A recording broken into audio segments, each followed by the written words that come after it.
Balonda nima ayb borligini uji eski shopir akalarimiz tushundi bittada bilib. Bilmaganlar uchun tashqi tomonni yevorgan balon. Bu balon razvaldan emas yoki balansировкаdan emas. Bu balon ichki tomonni ham yevorgan, tashqari tomonni ham yevorgan. Ikki tomonni teng yevorgan.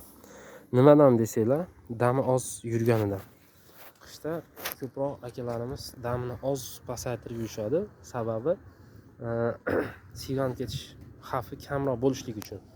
Shu qor erib ketgandan keyin ham shuni balandlatib qo'yish esingizdan chiqmasin.